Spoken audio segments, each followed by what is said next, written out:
Dubliners. By James Joyce. Grace.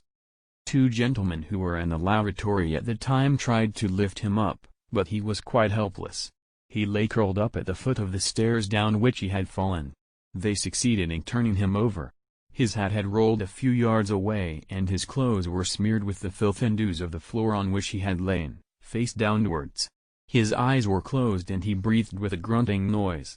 A thin stream of blood trickled from the corner of his mouth. These two gentlemen and one of the curates carried him up the stairs and laid him down again on the floor of the bar. In 2 minutes he was surrounded by a ring of men. The manager of the bar asked everyone who he was and who was with him. No one knew who he was, but one of the curates said he had served the gentleman with a small rum. "Was he by himself?" asked the manager. "No, sir. There was 2 gentlemen with him." "And where are they?" No one knew, a voice said. "Give him air. He's fainted." The ring of onlookers distended and closed again elastically. A dark metal of blood had formed itself near the man's head on the tessellated floor. The manager, alarmed by the grey pallor of the man's face, sent for a policeman. His collar was unfastened and his necktie undone. He opened his eyes for an instant, sighed and closed them again. One of the gentlemen who had carried him upstairs held a inked silk hat in his hand. The manager asked repeatedly, did no one know who the injured man was or where had his friends gone? The door of the bar opened and an immense constable entered. A crowd which had followed him down the laneway collected outside the door, struggling to look in through the glass panels. The manager at once began to narrate what he knew. The constable, a young man with thick immobile features, listened. He moved his head slowly to right and left and from the manager to the person on the floor, as if he feared to be the victim of some delusion. Then he drew off his glove, produced a small book from his waist, licked the lead of his pencil and made ready to indite. He asked in a suspicious provincial accent, "Who is the man? What's his name and address?" A young man in a cycling suit cleared his way through the ring of bystanders. He knelt down promptly beside the injured man and called for water. The constable knelt down also to help. The young man washed the blood from the injured man's mouth and then called for some brandy. The constable repeated the order in an authoritative voice until a curate came running with the glass. The brandy was forced down the man's throat. In a few seconds he opened his eyes and looked about him. He looked at the circle of faces and then, understanding, strove to rise to his feet. "You're all right now?" asked the young man in the cycling suit. "Shaw's nothing," said the injured man, trying to stand up. He was helped to his feet. The manager said something about a hospital and some of the bystanders gave advice. The battered silk hat was placed on the man's head. The constable asked, "Where do you live?" The man, without answering, began to twirl the ends of his mustache. He made light of his accident. "It was nothing," he said, "only a little accident." He spoke very thickly. "Where do you live?" repeated the constable. The man said they were to get a cab for him. While the point was being debated, a tall agile gentleman of fair complexion, wearing a long yellow ulster, came from the far end of the bar. Seeing the spectacle, he called out, "Hello, Tom, old man. What's the trouble?" "Shaw's nothing," said the man. The newcomer surveyed the deplorable figure before him and then turned to the constable, saying, "It's all right, constable. I'll see him home."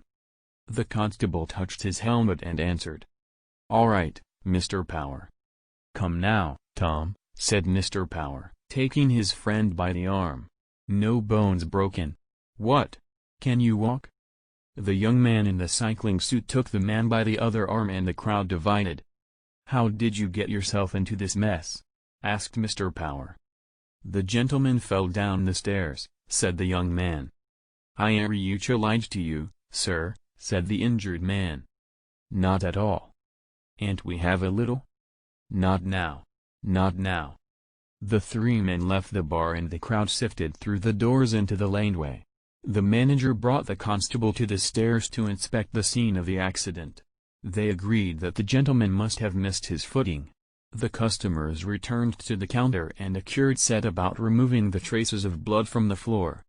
When they came out into Grafton Street, Mr. Power whistled for an outsider. The injured man said again as well as he could.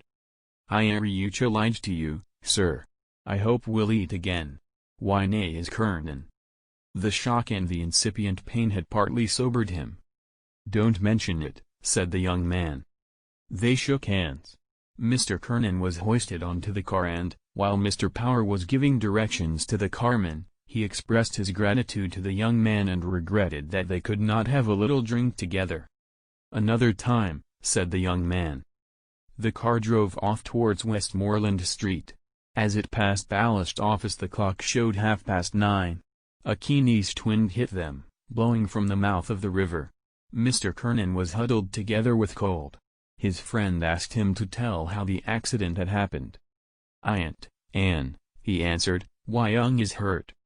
"Show." The other leaned over the well of the car and peered into Mr. Kernan's mouth, but he could not see. He struck a match and, sheltering it in the shell of his hands, peered again into the mouth, which Mr. Kernan opened obediently. The swaying movement of the car brought the match to and from the opened mouth. The lower teeth and gums were covered with clotted blood and a minute piece of the tongue seemed to have been bitten off. The match was blown out. "That's ugly," said Mr. Power. "Shaw's nothing," said Mr. Kernan, closing his mouth and pulling the collar of his filthy coat across his neck. Mr. Kernan was a commercial traveler of the old school which believed in the dignity of its calling. He had never been seen in the city without a silk hat of some decency and a pair of gaiters. "By grace of these two articles of clothing," he said, "a man could always pass muster." He carried on the tradition of his Napoleon, the great Black-White, whose memory he evoked at times by legend and mimicry. Modern business methods had spared him only so far as to allow him a little office in Crow Street on the window blind of which was written the name of his firm with the address, London, E.C. On the mantelpiece of this little office a little leaden battalion of canisters was drawn up and on the table before the window stood 4 or 5 china bowls which were usually half full of a black liquid. From these bowls Mr. Kernan tasted tea. He took a mouthful, drew it up, saturated his palate with it and then spat it forth into the grate. Then he paused to judge. Mr. Power, a much younger man, was employed in the Royal Irish Constabulary Office in Dublin Castle. The arc of his social rise intersected the arc of his friend's decline, but Mr. Kernan's decline was mitigated by the fact that certain of those friends who had known him at his highest point of success still esteemed him as a character. Mr. Power was one of these friends. His inexplicable debts were a byword in his circle. He was a debonair young man. The car halted before a small house on the Glasnevin Road and Mr. Kernan was helped into the house. His wife put him to bed while Mr. Power sat downstairs in the kitchen asking the children where they went to school and what book they were in. The children, 2 girls and a boy, conscious of their father's helplessness and of their mother's absence, began some horseplay with him. He was surprised at their manners and at their accents, and his brow grew thoughtful. After a while Mrs. Kernan entered the kitchen, exclaiming, "Such a sight! Oh, he'll do for himself one day and that's the whole y'alls of it. He's been drinking since Friday." Mr. Power was careful to explain to her that he was not responsible, that he had come on the scene by the merest accident. Mrs. Kernan, remembering Mr. Power's good offices during domestic quarrels, as well as many small, but opportune loans, said, "Oh, you needn't tell me that, Mr. Power. I know you're a friend of his, not like some of the others he does be with. They're all right so long as he has money in his pocket to keep him out from his wife and family. Nice friends. Who was he with tonight, I'd like to know?" Mr. Power shook his head but said nothing. "I'm so sorry," she continued, "that I've nothing in the house to offer you. But if you wait a minute I'll send round to Fogarty's at the corner." Mr. Power stood up. "We were waiting for him to come home with the money. He never seems to think he has a home at all." "Oh, now, Mrs. Kernan," said Mr. Power, "we'll make him turn over a new leaf. I'll talk to Martin. He's the man. We'll come here one of these nights and talk it over." She saw him to the door. The carman was stamping up and down the footpath, and swinging his arms to warm himself. "It's very kind of you to bring him home," she said. "Not at all," said Mr. Power. He got up on the car. As it drove off he raised his hat to her gaily. "We'll make a new man of him," he said. "Good night, Mrs. Kernan." Mrs. Kernan's puzzled eyes watched the car till it was out of sight. Then she withdrew them, went into the house and emptied her husband's pockets. She was an active, practical woman of middle age. Not long before she had celebrated her silver wedding and renewed her intimacy with her husband by waltzing with him to Mr. Power's accompaniment. In her days of courtship Mr. Kernan had seemed to her a not ungallant figure, and she still hurried to the chapel door whenever a wedding was reported and, seeing the bridal pair, recalled with vivid pleasure how she had passed out of the Star of the Sea Church in Sandymount, leaning on the arm of a jovial well-fed man, who was dressed smartly in a frock coat and lavender trousers and carried a silk hat gracefully balanced upon his other arm. After 3 weeks she had found a wife's life irksome and, later on, when she was beginning to find it unbearable, she had become a mother. The part of mother presented to her no insuperable difficulties, and for 25 years she had kept house shrewdly for her husband. Her 2 eldest sons were launched. One was in a draper's shop in Glasgow and the other was clerk to a tea merchant in Belfast. They were good sons, wrote regularly and sometimes sent home money. The other children were still at school. Mr. Kernan sent a letter to his office next day and remained in bed. She made beef tea for him and scolded him roundly. She accepted his frequent intemperance as part of the climate, healed him dutifully whenever he was sick and always tried to make him eat a breakfast. There were worse husbands. He had never been violent since the boys had grown up, and she knew that he would walk to the end of Thomas Street and back again to book even a small order. 2 nights after his friends came to see him, she brought them up to his bedroom, the air of which was impregnated with a personal odor, and gave them chairs at the fire. Mr. Kernan's tongue, the occasional stinging pain of which had made him somewhat irritable during the day, became more polite. He sat propped up in the bed by pillows, and the little color in his puffy cheeks made them resemble warm cinders.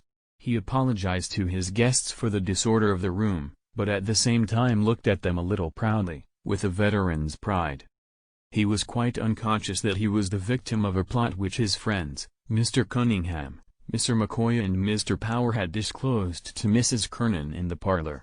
The idea had been Mr. Power's, but its development was entrusted to Mr. Cunningham.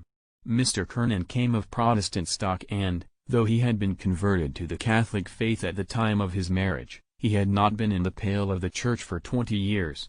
He was fond, moreover, of giving side thrusts at Catholicism. Mr. Cunningham was the very man for such a case. He was an elder colleague of Mr. Power. His own domestic life was not very happy. People had great sympathy with him, for it was known that he had married an unpresentable woman who was an incurable drunkard. He had set up house for her 6 times, and each time she had pawned the furniture on him. Everyone had respect for poor Martin Cunningham. He was a thoroughly sensible man, influential and intelligent. His blade of human knowledge, natural astuteness particularized by long association with cases in the police courts, had been tempered by brief immersions in the waters of general philosophy. He was well informed. His friends bowed to his opinions and considered that his face was like Shakespeare's. When the plot had been disclosed to her, Mrs. Kernan had said, "I leave it all in your hands, Mr. Cunningham." After a quarter of a century of married life, she had very few illusions left. Religion for her was a habit, and she suspected that a man of her husband's age would not change greatly before death. She was tempted to see a curious appropriateness in his accident, and, but that she did not wish to seem bloody-minded, she would have told the gentleman that Mr. Kernan's tongue would not suffer by being shortened. However, Mr. Cunningham was a capable man, and religion was religion. The scheme might do good and, at least, it could do no harm. Her beliefs were not extravagant. She believed steadily in the Sacred Heart as the most generally useful of all Catholic devotions and approved of the sacraments. Her faith was bounded by her kitchen, but, if she was put to it, she could believe also in the Banshee and in the Holy Ghost. The gentlemen began to talk of the accident. Mr. Cunningham said that he had once known a similar case. A man of 70 had bitten off a piece of his tongue during an epileptic fit, and the tongue had filled in again so that no one could see a trace of the bite. "Well, I'm not 70, said the invalid. "God forbid," said Mr. Cunningham. "It doesn't pain you now?" asked Mr. McCoy. Mr. McCoy had been at one time a tenor of some reputation. His wife, who had been a soprano, still taught young children to play the piano at low terms. His line of life had not been the shortest distance between 2 points, and for short periods he had been driven to live by his wits. He had been a clerk in the Midland Railway, a canvasser for advertisements for _the Irish Times and for the Freeman's Journal _, a town traveller for a coal firm on commission, a private inquiry agent, a clerk in the office of the sub-sheriff, and he had recently become secretary to the city coroner. His new office made him professionally interested in Mr. Kernan's case. "Pain? Not much," answered Mr. Kernan. "But it's so sickening. I feel as if I wanted to retch off." "That's the booze," said Mr. Cunningham firmly. "No," said Mr. Kernan. "I think I caught a cold on the car. There's something keeps coming into my throat, phlegm or mucus," said Mr. McCoy. "It keeps coming like from down in my throat, sickening thing." Yes, said Mr. McCoy, "that's the thorax." He looked at Mr. Cunningham and Mr. Power at the same time with an air of challenge.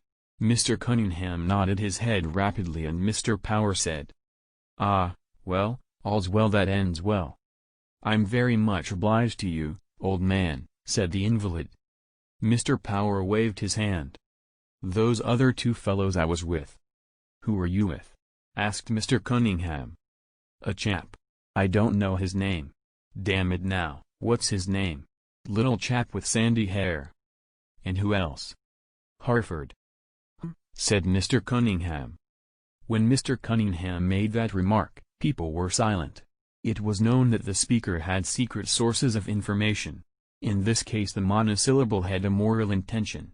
Mr. Harford sometimes formed one of a little detachment which left the city shortly after noon on Sunday with the purpose of arriving as soon as possible at some public house on the outskirts of the city where its members duly qualified themselves as _bona fide travelers. But his fellow travelers had never consented to overlook his origin. He had begun life as an obscure financier by lending small sums of money to workmen at usurious interest. Later on he had become the partner of a very fat short gentleman, Mr. Goldberg, in the Liffey Loan Bank. Though he had never embraced more than the Jewish ethical code, his fellow Catholics, whenever they had smarted in person or by proxy under his exactions, spoke of him bitterly as an Irish Jew and an illiterate, and saw divine disapproval of usury made manifest through the person of his idiot son. At other times they remembered his good points. "I wonder where did he go to?" said Mr. Kernan. He wished the details of the incident to remain vague. He wished his friends to think there had been some mistake, that Mr. Harford and he had missed each other. His friends, who knew quite well Mr. Harford's manners in drinking, were silent. Mr. Power said again, "All's well that ends well." Mr. Kernan changed the subject at once. "That was a decent young chap, that medical fellow," he said. "Only for him." "Oh, only for him," said Mr. Power. "It might have been a case of 7 days, without the option of a fine." Yes, said Mr. Kernan, trying to remember. "I remember now, there was a policeman. Decent young fellow, he seemed. How did it happen at all?" "It happened that you were pellethered, Tom," said Mr. Cunningham gravely. "True, Bill," said Mr. Kernan, equally gravely. "I suppose you squared the constable, Jack," said Mr. McCoy. Mr. Power did not relish the use of his Christian name. He was not straight-laced, but he could not forget that Mr. McCoy had recently made a crusade in search of valises and portmanteaus to enable Mrs. McCoy to fulfill imaginary engagements in the country. More than he resented the fact that he had been victimized, he resented such low playing of the game. He answered the question, therefore, as if Mr. Kernan had asked it. The narrative made Mr. Kernan indignant. He was keenly conscious of his citizenship, wished to live with his city on terms mutually honorable, and resented any affront put upon him by those whom he called country bumpkins. "Is this what we pay rates for?" he asked. "To feed and clothe these ignorant bostooms, and they're nothing else." Mr. Cunningham laughed. He was a castle official only during office hours. How could they be anything else, Tom? He said. He assumed a thick provincial accent and said in a tone of command. 65, catch your cabbage. Everyone laughed. Mr. McCoy, who wanted to enter the conversation by any door, pretended that he had never heard the story. Mr. Cunningham said, "It is supposed, they say, you know, to take place in the depot where they get these thundering big country fellows, Omadons, you know, to drill. The sergeant makes them stand in a row against the wall and hold up their plates." He illustrated the story by grotesque gestures. "At dinner, you know. Then he has a bloody big bowl of cabbage before him on the table and a bloody big spoon like a shovel. He takes up a wad of cabbage on the spoon and pegs it across the room, and the poor devils have to try and catch it on their plates. 65, catch your cabbage . Everyone laughed again, but Mr. Kernan was somewhat indignant still. He talked of writing a letter to the papers. "These yahoos coming up here," he said, "think they can boss the people. I needn't tell you, Martin, what kind of men they are." Mr. Cunningham gave a qualified assent. "It's like everything else in this world," he said. "You get some bad ones and you get some good ones." "Oh yes, you get some good ones, I admit," said Mr. Kernan, satisfied. "It's better to have nothing to say to them," said Mr. McCoy. "That's my opinion." Mrs. Kernan entered the room and, placing a tray on the table, said, "Help yourselves, gentlemen." Mr. Power stood up to officiate, offering her his chair. She declined it, saying she was ironing downstairs, and, after having exchanged a nod with Mr. Cunningham behind Mr. Power's back, prepared to leave the room. Her husband called out to her. "And have you nothing for me, ducky?" "Oh, you. The back of my hand to you," said Mrs. Kernan tartly. Her husband called after her. "Nothing for a poor little hubby." He assumed such a comical face and voice that the distribution of the bottles of stout took place amid general merriment. The gentlemen drank from their glasses, set the glasses again on the table and paused. Then Mr. Cunningham turned towards Mr. Power and said casually, "On Thursday night, you said, Jack?" "Thursday, yes," said Mr. Power. "Righto," said Mr. Cunningham promptly. "We can meet in Molly's," said Mr. McCoy. "That'll be the most convenient place." "But we mustn't be late," said Mr. Power earnestly, "because it is sure to be crammed to the doors." "We can meet at 7:30, said Mr. McCoy. "Righto," said Mr. Cunningham. 7:30 at Molly's be it. There was a short silence. Mr. Kernan waited to see whether he would be taken into his friend's confidence. Then he asked, "What's in the wind?" "Oh, it's nothing," said Mr. Cunningham. "It's only a little matter that we're arranging about for Thursday." "The opera, is it?" said Mr. Kernan. "No, no," said Mr. Cunningham in an evasive tone, "it's just a little, spiritual matter." "Oh," said Mr. Kernan. There was silence again. Then Mr. Power said, point blank, "To tell you the truth, Tom, we're going to make a retreat." "Yes, that's it," said Mr. Cunningham, "Jack and I and McCoy here, we're all going to wash the pot." He uttered the metaphor with a certain homely energy and, encouraged by his own voice, proceeded. "You see, we may as well all admit we're a nice collection of scoundrels, one and all. I say, one and all," he added with gruff charity and turning to Mr. Power. "Own up now." "I own up," said Mr. Power. "And I own up," said Mr. McCoy. "So we're going to wash the pot together," said Mr. Cunningham. A thought seemed to strike him. He turned suddenly to the invalid and said, "Do you know what, Tom, has just occurred to me? You might join in and we'd have a four-hand drill." "Good idea," said Mr. Power. "The four of us together." Mr. Kernan was silent.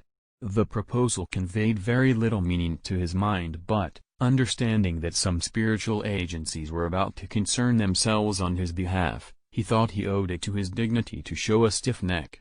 He took no part in the conversation for a long while but listened, with an air of calm enmity, while his friends discussed the Jesuits. "I haven't such a bad opinion of the Jesuits," he said, intervening at length. They're an educated order. I believe they mean well too. They're the grandest order in the church, Tom, said Mr. Cunningham, with enthusiasm. The general of the Jesuits stands next to the Pope. There's no mistake about it, said Mr. McCoy. If you want a thing well done and no flies about it, you go to a Jesuit. They're the boyos have influence. I'll tell you a case in point. The Jesuits are a fine body of men, said Mr. Power. It's a curious thing, said Mr. Cunningham, about the Jesuit order. Every other order of the church had to be reformed at some time or other, but the Jesuit order was never once reformed. It never fell away. Is that so? Asked Mr. McCoy. That's a fact, said Mr. Cunningham. That's history.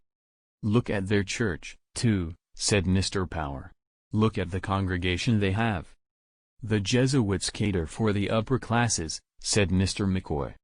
Of course, said Mr. Power. Yes, said Mr. Kernan. That's why I have a feeling for them.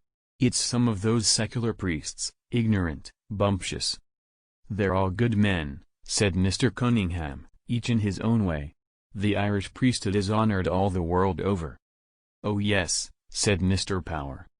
Not like some of the other priesthoods on the continent, said Mr. McCoy, unworthy of the name. Perhaps you're right, said Mr. Kernan, relenting. Of course I'm right, said Mr. Cunningham. I haven't been in the world all this time and seen most sides of it without being a judge of character. The gentlemen drank again, one following another's example. Mr. Kernan seemed to be weighing something in his mind. He was impressed. He had a high opinion of Mr. Cunningham as a judge of character and as a reader of faces. He asked for particulars. Oh, it's just a retreat, you know, said Mr. Cunningham. Father Purdon is giving it. It's for businessmen, you know.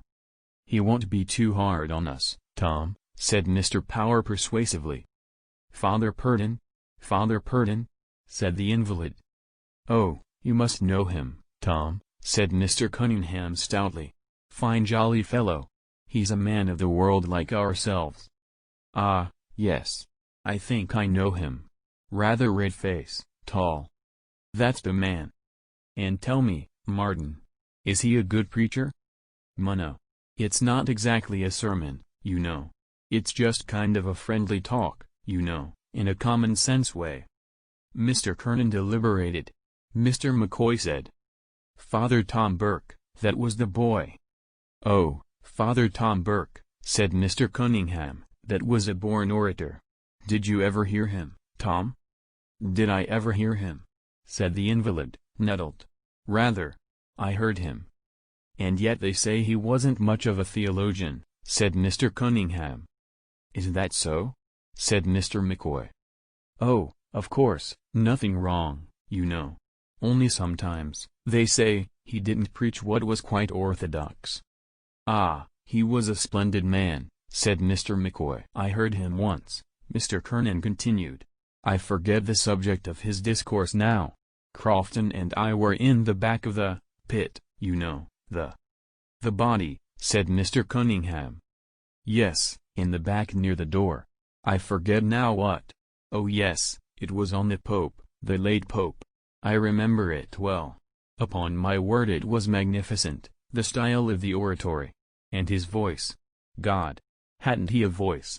The prisoner of the Vatican he called him. I remember Crofton saying to me when we came out. But he's an Orangeman, Crofton, isn't he? Said Mr. Power. Course he is, said Mr. Kernan, and a damned decent Orangeman too. We went into Butler's in Moore Street, faith, I was genuinely moved, tell you the God's truth, and I remember well his very words.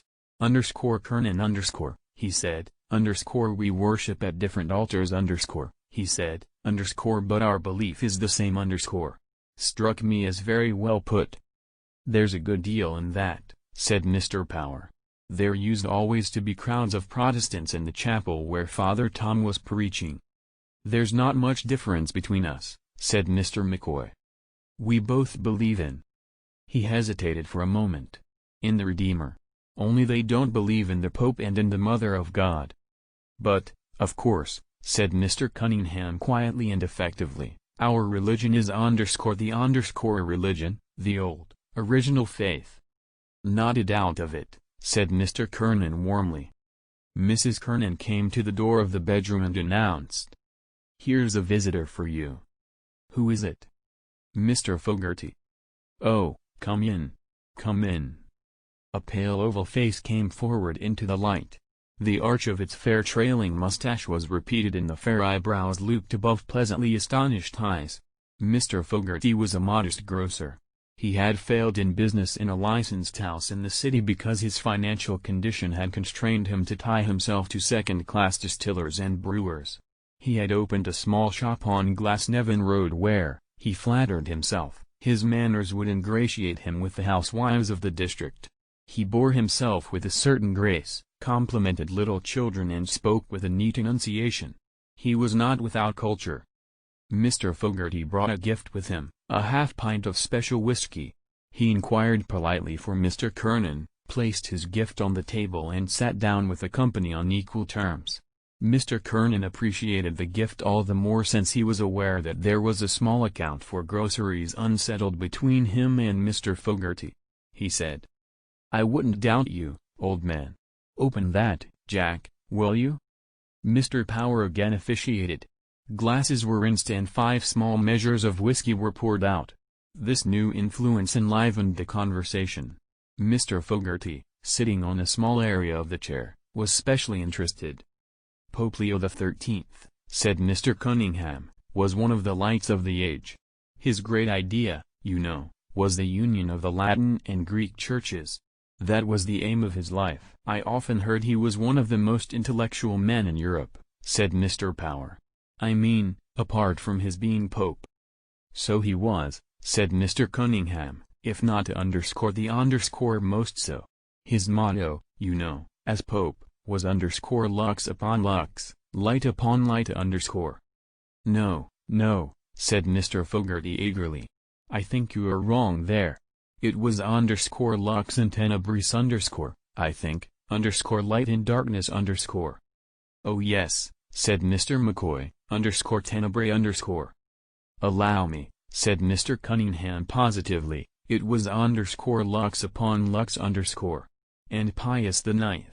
His predecessor's motto was crux upon crux . that is, cross upon cross . to show the difference between their two pontificates." The inference was allowed. Mr. Cunningham continued.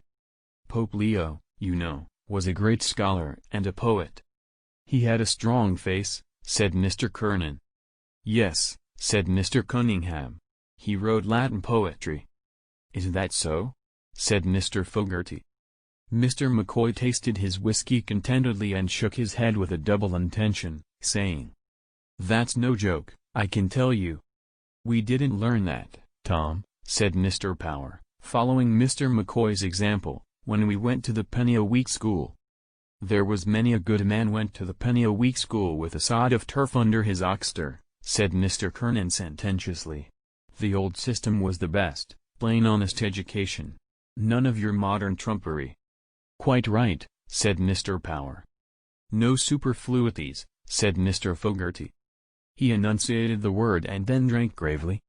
"I remember reading," said Mr. Cunningham, "that one of Pope Leo's poems was on the invention of the photograph, in Latin, of course." "On the photograph!" exclaimed Mr. Kernan. "Yes," said Mr. Cunningham. He also drank from his glass. "Well, you know," said Mr. McCoy, "isn't the photograph wonderful when you come to think of it?" "Oh, of course," said Mr. Power, "great minds can see things. As the poet says, great minds are very near to madness ." said Mr. Fogarty. Mr. Kernan seemed to be troubled in mind. He made an effort to recall the Protestant theology on some thorny points and in the end addressed Mr. Cunningham. "Tell me, Martin," he said, "weren't some of the popes, of course, not our present man, or his predecessor, but some of the old popes, not exactly, you know, up to the knocker?" There was a silence. Mr. Cunningham said, "Oh, of course, there were some bad lots. But the astonishing thing is this. Not one of them, not the biggest drunkard, not the most out-and-out ruffian, not one of them ever preached ex cathedra a word of false doctrine. Now isn't that an astonishing thing? That is, said Mr. Kernan. Yes, because when the Pope speaks ex cathedra Mr. Fogarty explained, he is infallible. Yes, said Mr. Cunningham. Oh, I know about the infallibility of the Pope. I remember I was younger then. Or was it that? Mr. Fogarty interrupted. He took up the bottle and helped the others to a little more. Mr. McCoy, seeing that there was not enough to go round, pleaded that he had not finished his first measure. The others accepted under protest. The light music of whiskey falling into glasses made an agreeable interlude. "What's that you were saying, Tom?" asked Mr. McCoy. "Papal infallibility," said Mr. Cunningham. "That was the greatest scene in the whole history of the Church." "How was that, Martin?" asked Mr. Power. Mr. Cunningham held up two thick fingers. "In the Sacred College, you know, of cardinals and archbishops and bishops there were two men who held out against it while the others were all for it. The whole conclave except these two was unanimous. No. They wouldn't have it." "Ha!" said Mr. McCoy. "And they were a German cardinal by the name of Dowling, or Dowling, or—" "Dowling was no German, and that's a sure five," said Mr. Power, laughing. "Well, this great German cardinal, whatever his name was one, and the other was John McHale." "What?" cried Mr. Kernan. "Is it John of Tuam?" "Are you sure of that now?" asked Mr. Fogarty dubiously. "I thought it was some Italian or American." "John of Tuam," repeated Mr. Cunningham, "was the man." He drank and the other gentlemen followed his lead. Then he resumed. "There they were at it, all the cardinals and bishops and archbishops from all the ends of the earth and these two fighting dog and devil until at last the Pope himself stood up and declared infallibility a dogma of the Church ex cathedra . On the very moment John McHale, who had been arguing against it, stood up and shouted out with the voice of a lion, credo ! I believe ! said Mr. Fogarty.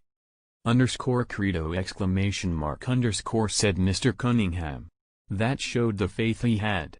He submitted the moment the Pope spoke. "And what about Dowling?" asked Mr. McCoy. "The German cardinal wouldn't submit. He left the Church." Mr. Cunningham's words had built up the vast image of the Church in the minds of his hearers. His deep raucous voice had thrilled them as it uttered the word of belief and submission. When Mrs. Kernan came into the room drying her hands, she came into a solemn company.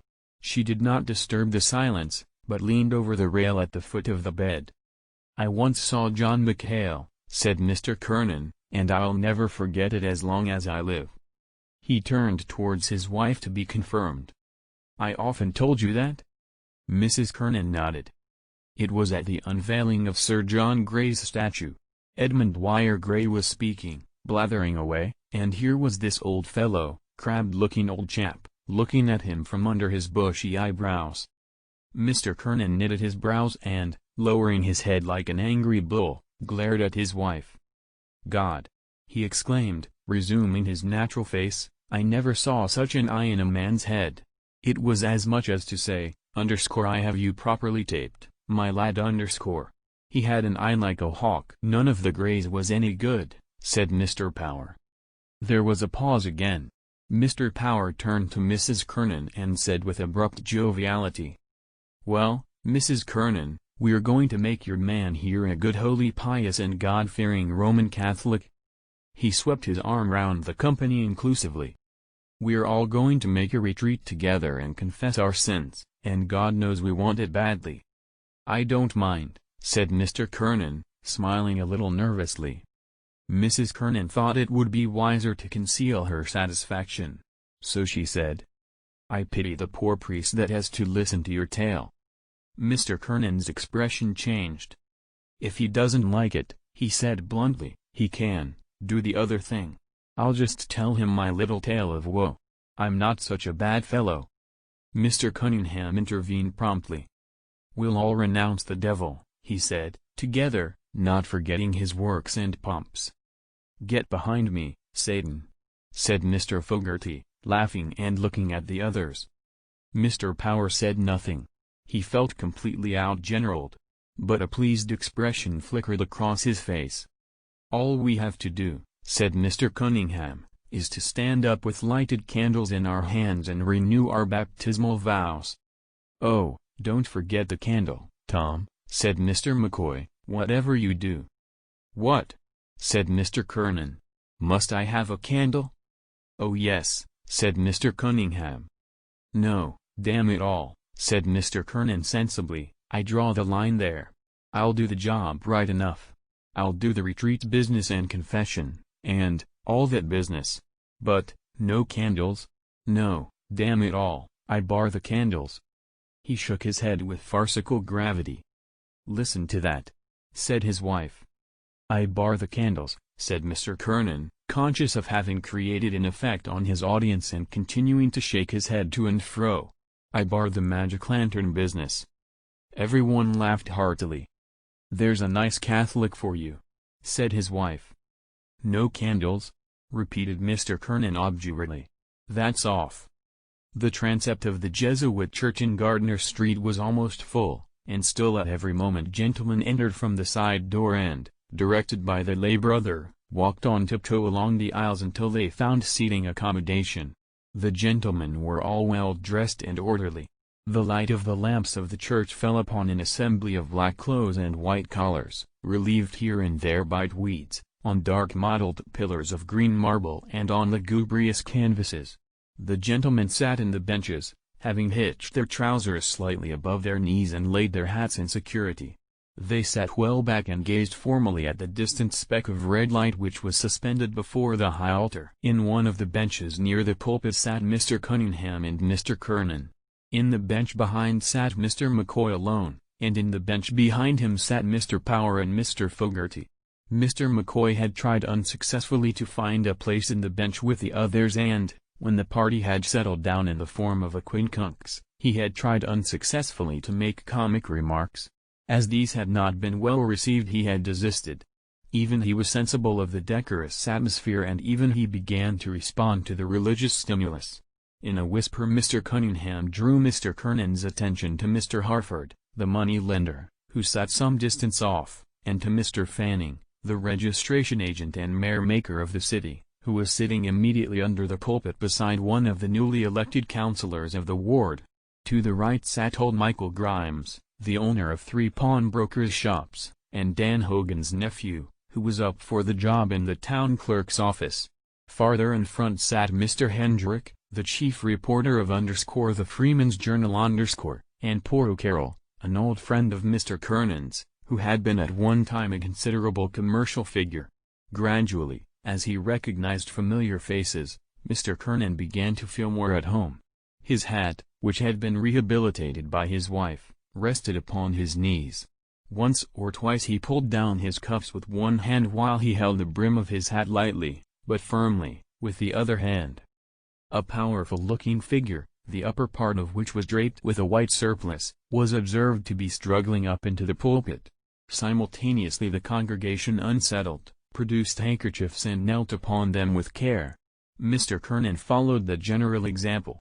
The priest's figure now stood upright in the pulpit, 2/3 of its bulk, crowned by a massive red face, appearing above the balustrade. Father Purdon knelt down, turned towards the red speck of light and, covering his face with his hands, prayed. After an interval, he uncovered his face and rose. The congregation rose also and settled again on its benches. Mr. Kernan restored his hat to its original position on his knee and presented an attentive face to the preacher. The preacher turned back each wide sleeve of his surplice with an elaborate large gesture and slowly surveyed the array of faces. Then he said, "For the children of this world are wiser in their generation than the children of light. Wherefore make unto yourselves friends out of the mammon of iniquity so that when you die they may receive you into everlasting dwellings." Father Purdon developed the text with resonant assurance. It was one of the most difficult texts in all the scriptures, he said, to interpret properly. It was a text which might seem to the casual observer at variance with the lofty morality elsewhere preached by Jesus Christ. But, he told his hearers, the text had seemed to him specially adapted for the guidance of those whose lot it was to lead the life of the world and who yet wished to lead that life not in the manner of worldlings. It was a text for businessmen and professional men. Jesus Christ, with his divine understanding of every cranny of our human nature, understood that all men were not called to the religious life, that by far the vast majority were forced to live in the world and, to a certain extent, for the world, and in this sentence he designed to give them a word of counsel, setting before them as exemplars in the religious life those very worshippers of Mammon who were of all men the least solicitous in matters religious. He told his hearers that he was there that evening for no terrifying, no extravagant purpose, but as a man of the world speaking to his fellow men. He came to speak to businessmen and he would speak to them in a businesslike way. If he might use the metaphor, he said, he was their spiritual accountant, and he wished each and every one of his hearers to open his books, the books of his spiritual life, and see if they tallied accurately with conscience. Jesus Christ was not a hard taskmaster. He understood our little failings, understood the weakness of our poor fallen nature, understood the temptations of this life. We might have had, we all had from time to time, our temptations, we might have, we all had, our failings. But one thing only, he said, he would ask of his hearers. And that was, to be straight and manly with God. If their accounts tallied in every point to say, well, I have verified my accounts. I find all well. But if, as might happen, there were some discrepancies, to admit the truth, to be frank and say like a man, well, I have looked into my accounts. I find this wrong and this wrong. But, with God's grace, I will rectify this and this. I will set right my accounts. The end.